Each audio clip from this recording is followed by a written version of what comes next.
Hello student, physics bye Kapil sir YouTube channel में आप लोगों का स्वागत है। स्टूडेंट, यह हमारी series UP board 12th class के लिए चली हुई है, जिसमें हम इससे पहली वीडियो में समांतर प्लेट संधारित्र की धारिता के लिए व्यंजक प्राप्त कर चुके हैं। ठीक है, आज हम करेंगे समांतर प्लेट संधारित्र की धारिता के लिए व्यंजक प्राप्त कीजिए यदि प्लेटों के बीच कोई टी मोटाई की पैरावैद्युत पट्टी रखी हो। ठीक है जी, तो find the capacitance of a parallel plate capacitor when a dielectric material is partially placed between the plates. समांतर प्लेट संधारित्र की धारिता ज्ञात कीजिए यदि प्लेटों के बीच कोई पैरावैद्युत पट्टी या रखी हो, पार्शियली आंशिक रूप से पैरावैद्युत पट्टी रखी हो। तो हमें करना क्या है, इससे पहली वीडियो में भी हम सबसे पहले करेंगे एक प्लेट बनाएंगे, समांतर प्लेट।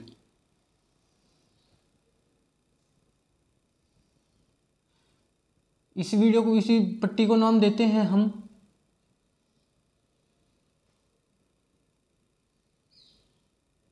इसे नाम देते हैं हम x, इसे नाम देते हैं हम y। ठीक है, और जो हमारी x पट्टी है इसको हम देते हैं प्लस क्यू आवेश। क्या आवेश देते हैं स्टूडेंट? प्लस क्यू आवेश। ठीक है, ये सब प्लस आवेशित। और इस वाली पट्टी को हम जोड़ देते हैं पृथ्वी से, तो ये नेगेटिव। ये मैं पहली वीडियो में समझा चुका हूं कि क्यों ये पॉजिटिव होती है और क्यों ये नेगेटिव होती है। ठीक है ना, तो इसके बीच रख देते हैं हम कोई टी मोटाई की आंशिक रूप से हम कोई पट्टी रख देते हैं।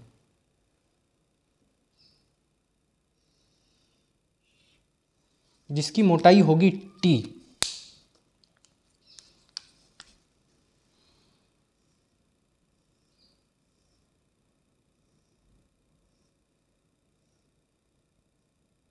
प्लेटों के बीच की दूरी होगी डी। ठीक है, अब एक बात, प्लस क्यू आवेश दिया है ना, और प्लेट यदि x और y हो और y प्लेट को हम पृथ्वी से जोड़ दें, इन प्लेटों का नाम आप पी क्यू भी रख सकते हो। ठीक है, और इस वाली प्लेट पे है प्लस क्यू आवेश और इस पर है माइनस क्यू आवेश। क्यों? क्योंकि x y वाली प्लेट को हमने पृथ्वी से जोड़ रखा है। अब इस फॉर्मूले को सबसे पहले हमें लिखना क्या है, माना x और y दो समतल व समांतर प्लेट है, दो समतल व समांतर प्लेट है, इनके बीच टी मोटाई की एक पट्टी रख दी जाती है। टी मोटाई की एक पट्टी रख दी जाती है जो पैरावैद्युतांक माध्यम के में रखी है। इनका पैरावैद्युतांक माध्यम मान लेते हैं के, जो के पैरावैद्युतांक माध्यम में रखी है। एक्स प्लेट को प्लस क्यू आवेश दिया जाता है तथा वाई प्लेट को पृथ्वी से जोड़ दिया जाता है, जिस कारण वाई प्लेट ऋण आवेशित हो जाती है। ठीक है, अब एक बात बताओ, प्लेटों के बीच यहां तो पट्टी रखी है, लेकिन ये वाला जो स्थान है, ये वाला स्थान, ये किसने घेर रखा है? एयर ने, वायु ने। तो अगर पूरी दूरी डी है और टी मोटाई की प्लेट रखी है तो वायु के लिए क्या स्थान होगा? D minus T. किस स्थान में वायु होगी? डी माइनस टी स्थान किसके लिए होगा? वायु के लिए। बस आपका प्रूफ यही हो जाता है। आपको करना क्या है, 4 स्टेप याद रखने हैं। स्टेप नंबर फर्स्ट आपको करना क्या है, स्टेप नंबर फर्स्ट में आपको करना है प्लेटों के बीच वायु में वैद्युत क्षेत्र की तीव्रता। जो ये वायु है ना, प्लेटों के बीच वायु में वैद्युत क्षेत्र की तीव्रता, प्लेटों के बीच वायु में वैद्युत क्षेत्र की तीव्रता E1 ज्ञात करनी है, स्टेप नंबर 1। और स्टेप नंबर 2, प्लेटों के बीच वायु में वैद्युत क्षेत्र में वैद्युत विभवांतर।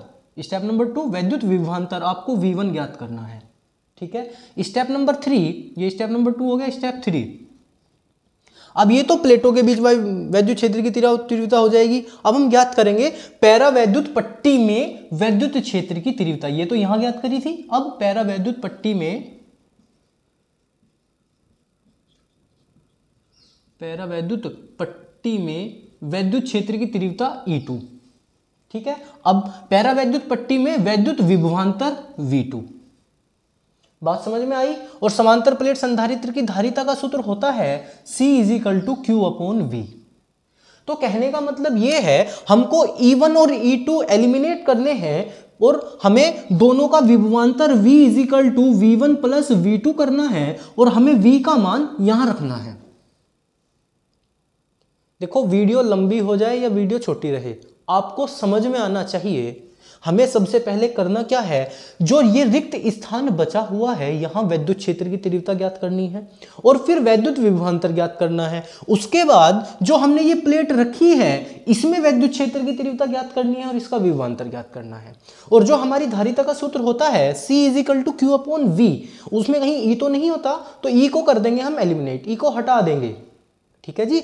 और जो V बचेगा कुल विभवांतर हो जाएगा V = V1 + V2 और यहां V का मान रख देंगे हम। यहां तक किसी को अब बस आपको इतना ही याद रखना है पेपर में स्टेप वाइज। पहले स्टेप में क्या करना है, दूसरे स्टेप में, तीसरे स्टेप में, 4 स्टेप में। कोई भी प्रूफ हो 4 स्टेप से ज्यादा वो लेता नहीं है। ठीक है, ओनली 4 स्टेप कंप्लीट। चलो स्टेप नंबर फर्स्ट हम करते हैं। और जो वैद्युत क्षेत्र की तीव्रता होती है वो होती है E = σ/ε0। और जो प्लेटों का क्षेत्रफल क्या होता है A। ठीक है जी। तो हम E1 ये मैंने वहां लिख दिया है, हम करेंगे क्या, हम लिखेंगे यहां प्लेटों के बीच वायु में वैद्युत क्षेत्र की तीव्रता, यहां लिखेंगे E1 = σ/ε0। ठीक है, सिग्मा का मान क्या होता है, सिग्मा = Q/A, ये होता है सिग्मा = Q/A। यहां रख दो सिग्मा का मान E1 = Q/A/ε0। यहां तक कोई दिक्कत, इसे मानेंगे हम इक्वेशन नंबर 1। और स्टेप 2 क्या है,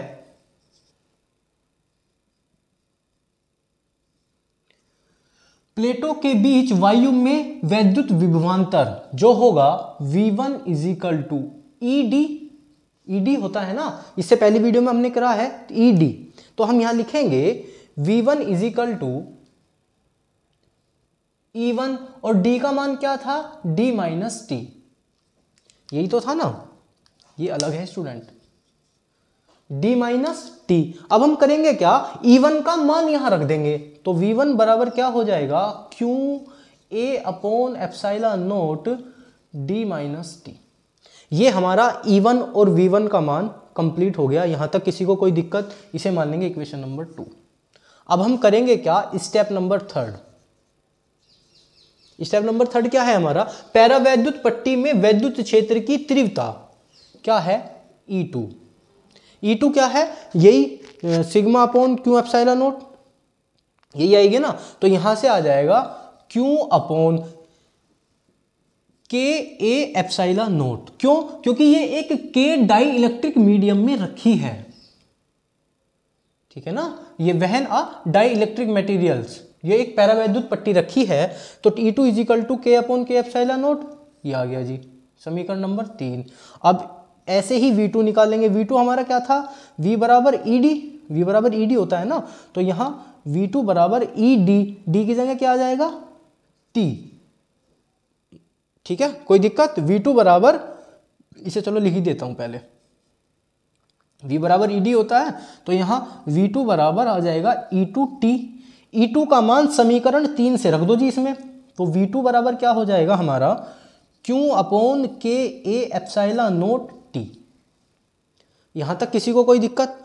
यदि अब कुल विभवांतर कितना हो, प्लेटों के बीच कुल विभवांतर हो V = V1 + V2, दोनों को जोड़ दो।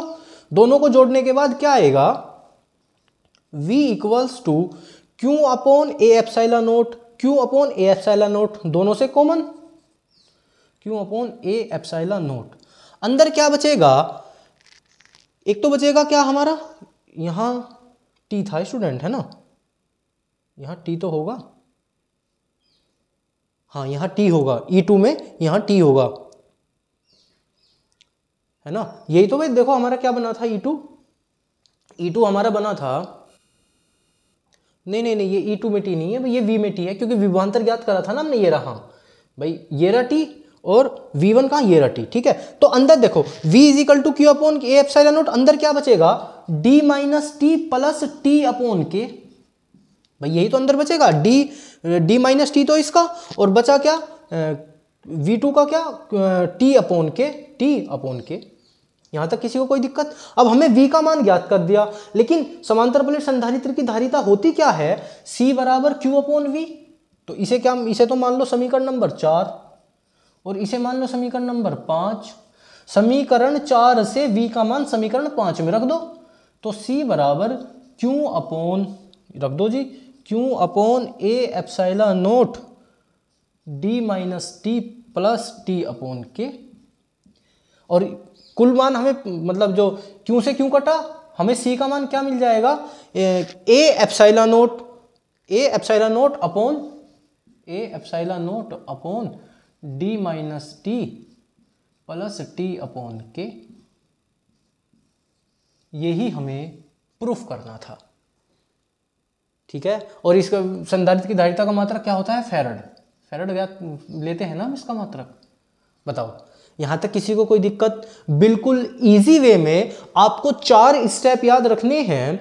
सबसे पहला स्टेप, प्लेटों के बीच में वायु में वैद्युत क्षेत्र की तीव्रता, वायु में वैद्युत विभवांतर, और फिर प्लेट में वैद्युत क्षेत्र की तीव्रता, प्लेट में विभवांतर, दोनों के विभवांतर को V1 प्लस V2 मानकर V के इक्वल रख देना है, और जो V का मान आएगा उसे समांतर प्लेट संधारित्र की धारिता का सूत्र होता है C is equal to Q upon V, और वहां V का मान रखकर आप V का मान रख के Q से Q कैंसिल आउट हो जाएगा, A epsilon naught upon D minus t plus T upon K, ये हमें मिल जाएगा, ठीक है। तो आज की वीडियो में इतना ही, आगे मिलते हैं किसी नेक्स्ट वीडियो में नेक्स्ट टॉपिक के साथ। थैंक यू स्टूडेंट, आप अच्छे से अपनी तैयारी करते रहें, और अगर वीडियो आपको पसंद आए तो लाइक, शेयर और चैनल को सब्सक्राइब, ठीक है। Thank you student.